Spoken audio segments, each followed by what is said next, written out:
I've been making my way through Dogen's collection of koans, and I've been doing it more or less in order.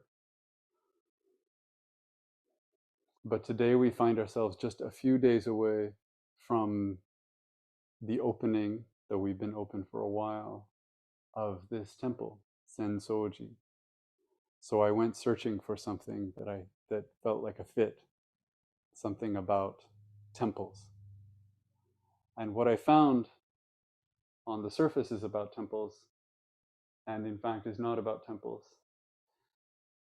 And it's a pretty good fit. This is case number 56, and it's called Guishan's gift. Two characters, Guishan and Yangshan. Guishan said to Yangshan, I have a lay student who gave me 3 rolls of silk to buy a temple bell in order to bestow happiness upon the people of the world. Yangshan said, when the lay student brought you the silk for the temple bell, what did you give him in return? Guishan hit the sitting platform 3 times and said, this was my offering. Yangshan said, if you offered him that, how will it benefit him? Guishan again hit the platform 3 times and said, why is it you dislike this? Yangshan said, it's not that I dislike it. It's just that the gift belongs to everyone. Guishan said, since you know that it belongs to everyone, why did you want me to repay him? Yangshan said, I just wondered how you understood that since it belonged to everyone, you could still make it a gift. Guishan said, don't you see?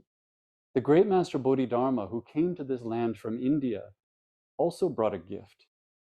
We are always receiving gifts from others. So it starts out about a temple bell, and then it gets really big.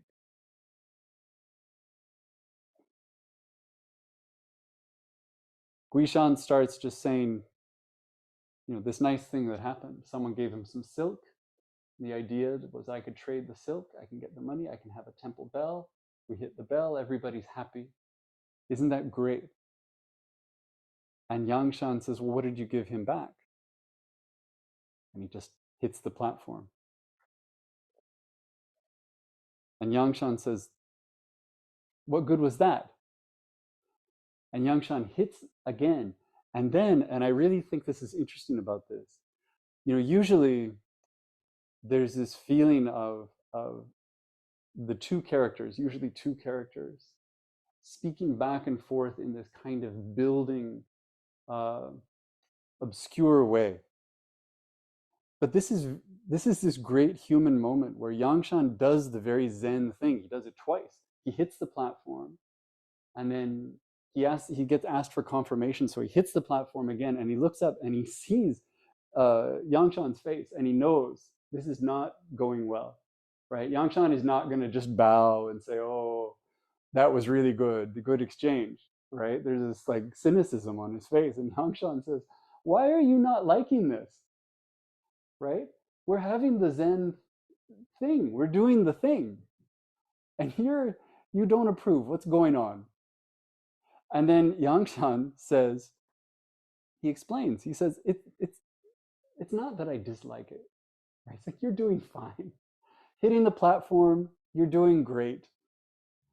It's just this gift that you're talking about, this gift of silk, it's for everybody.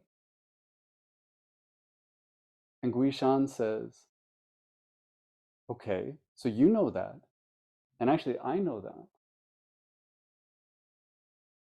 So why are you asking about repaying it? And Yangshan says, I want to know if you understand how gifts work. And Guishan says, I see how gifts work. And then he says, Bodhidharma came and he gave a gift. And he says, we get gifts all the time.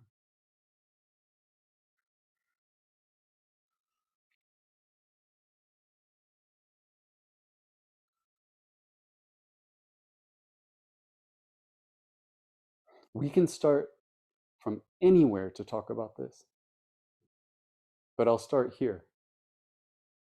There's a bell, and I can't easily show you, but the man who built Sensouji, when he was finished, he said, I just feel like you need a bell. And I said, actually, yeah, temples, they like bells. And he said, I have a bell from when I was a kid that was on our boat. Would you like that bell? I said, I would love that bell. So he brought us the bell, right? And it was this very lovely exchange between two people, but also with him understanding that he's giving this and he doesn't really know what he's giving it to, right? And I'm receiving it, but I'm receiving it on behalf of who? All of us, but more. Because just like Guishan says, you ring the bell to bestow happiness on the people of the world.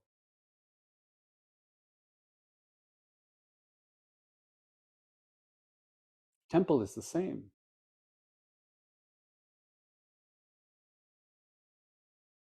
We build this and it has an effect.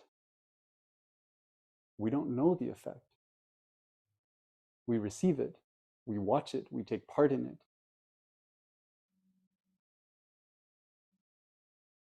But this act of giving is very muddy. We imagine giving as a discrete act where we wrap a present and we hand it to someone. And we understand that there's a giver and there's a receiver and there's a gift. We say these are the three vehicles: giver, receiver, and gift. It's like a little play with one prop.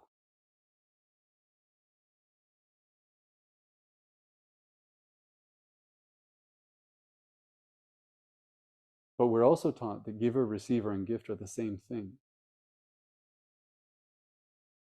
They're fluid. The image that comes to mind for me is when you're with a friend and you're making each other laugh. Both giving, both receiving, both the gift.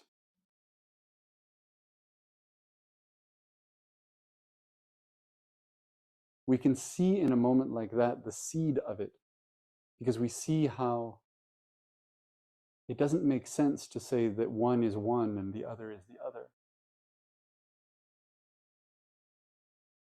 But if we really look at that moment of two friends laughing,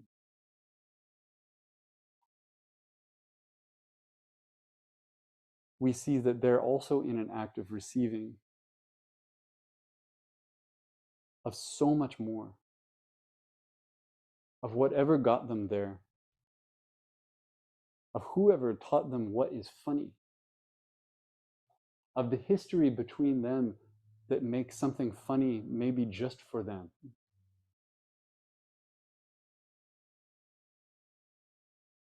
And then we move beyond that and we see how this act of giving and receiving in this moment reverberates. It makes each person lighter. And that carries forward into the next person they meet and the next person they meet, and the way that they drive home, and the way that they speak, the way that they think, the way that they dream.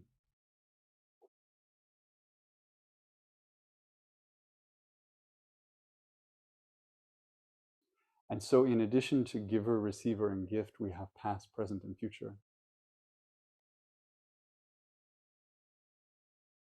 The three times, which we're also taught are one time.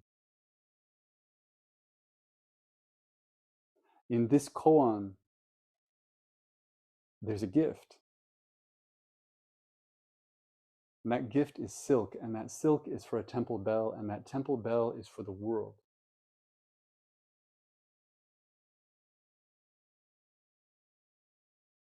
And Guishan essentially says, thank you. And Yangshan is asking, How can you say thank you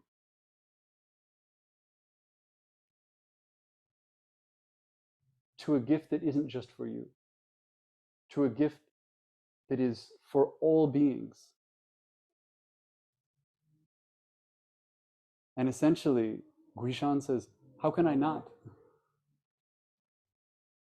This is constant. This is what we do. He ends on a note of receiving, but he could just as easily end on the note of giving. Everything we say, everything we do, everything we think reverberates through the world. And for the most part, we don't think of it as a gift. It's just like exhaling.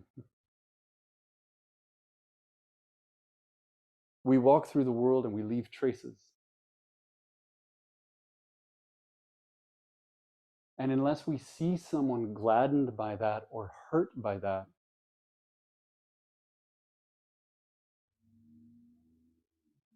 for the most part, we don't imagine that we have much of an effect. It's like we're walking against a piece of scenery, untouched and not touching.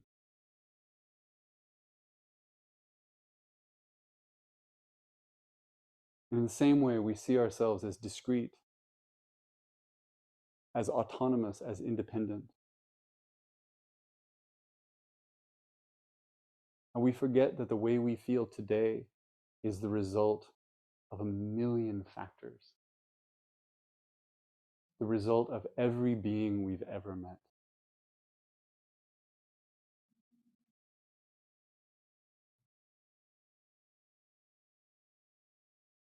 All of this is good to remember. It's good to think about. We can drive and we can do the thought experiment, right? Am I absorbing the things of the world? Am I giving off everything that I am? It's fun to think about. It's a little overwhelming to think about. What we do in a practice like this, in a tradition like this, is we take that thought experiment and we make it real. So we enact the act of giving, we enact the act of receiving.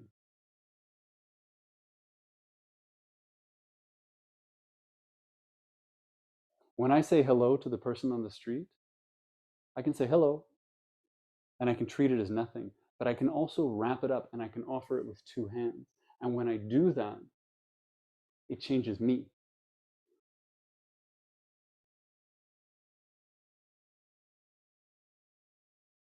In the same way, when the person coming my way says hello, however they offer that, I can receive it with two hands. I can receive it as a gift. I can hold it as a gift.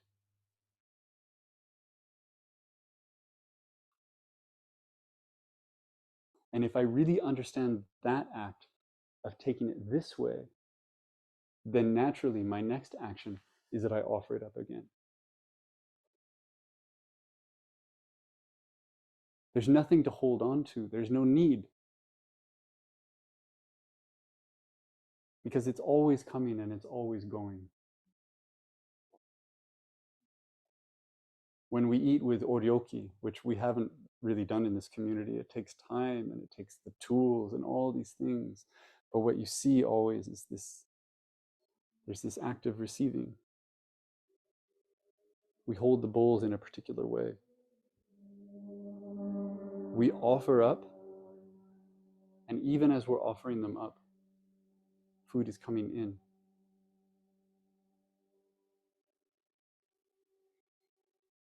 When we offer incense,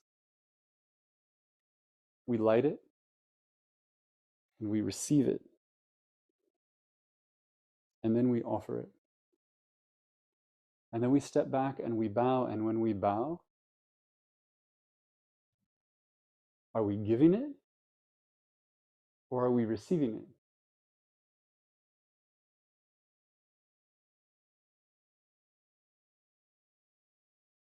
If you don't know, that's good.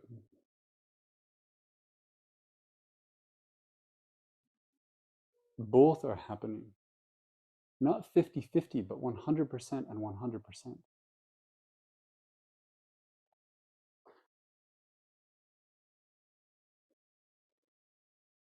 In a few days, we'll gather here and we're going to chant a lot and we're going to offer a lot. But we're going to do it in the spirit of receiving. Not just receiving this, but receiving everything that got us to this. We receive the land, we receive the lineage, we receive the intentions, we receive the hopes,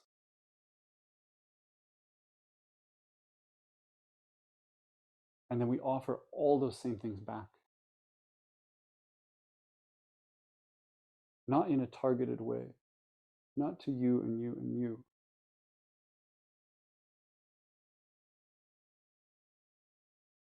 but with our eyes closed,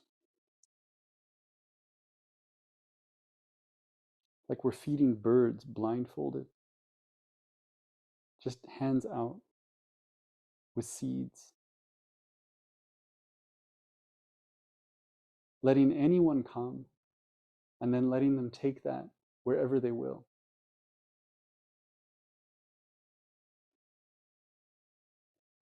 Guishan understood this. Yangshan understood this. He just wasn't sure that Guishan understood it. So he poked a little bit. It's good. That's where I'll stop.